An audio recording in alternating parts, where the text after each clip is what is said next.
so tempting to get like prescriptive, right? About like if you do X, Y, and Z, you can have a good conversation. But the important thing about conversation is it asks us to be alert to the moment that we're in and to respect the dynamics. So if you go in with a certain strategy and the person you're speaking with um, is approaching the conversation, say emotionally, and you're approaching the conversation trying to like present facts, right? There will be a disconnect there that will automatically like disturb the conversation. So it requires a kind of responsiveness. I'll say these two things though, right, that are important regardless of the context.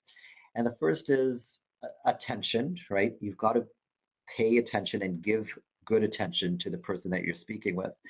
Um, and like right now, I'm giving attention to my video camera, right? And I really want to look at you, but such is the nature of this tech that we're working with. Um, and the second is curiosity. I think a lot of conversations actually die or falter at least because there isn't a reciprocity of curiosity there. One person might be curious and the other person becomes a celebrity, kind of like absorbing all of that attention.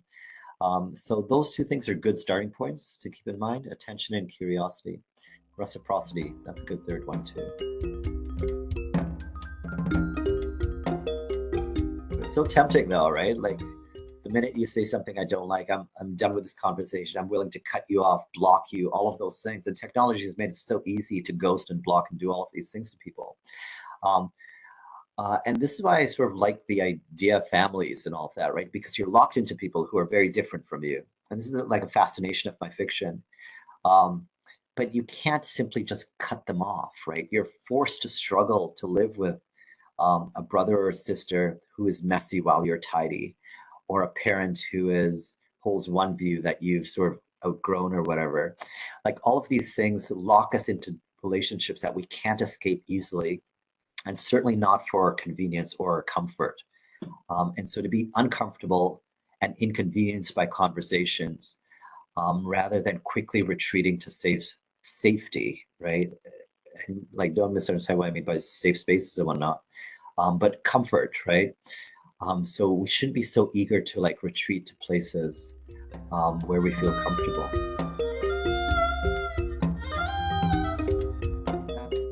That's like one of the big challenges of our age, right? We're seeing our relationships fractured up and resorted in ways that are surprising us.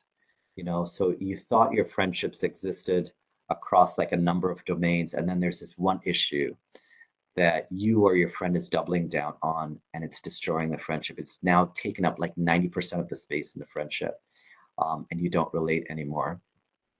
And so, like, when that happens in my friendships, I feel like, but didn't we know each other for like 10 years before that?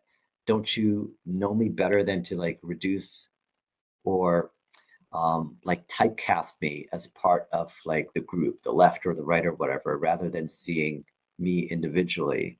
So there's a bit of like caricature making that's really destroying our friendships, and we really, really have to be deliberate about sort of guarding against it, about sort of deliberate about not letting our friendships um, crumble at the hands of like the polarizing like agendas, right? So to say, and if that can happen, right, if we can really be fractured and divided and sorted into teams, not based on our human interactions or feelings or history or even personality alignments, but we get sort of fractured and resorted. So our loyalties are no longer to the people who have loved us over time. Rather, our loyalties now become to ideas and ideologies and politics and people, millionaires and billionaires who really don't care about us, right? Then we have no support system laterally, and we can only look upward to these folks as if they're gods.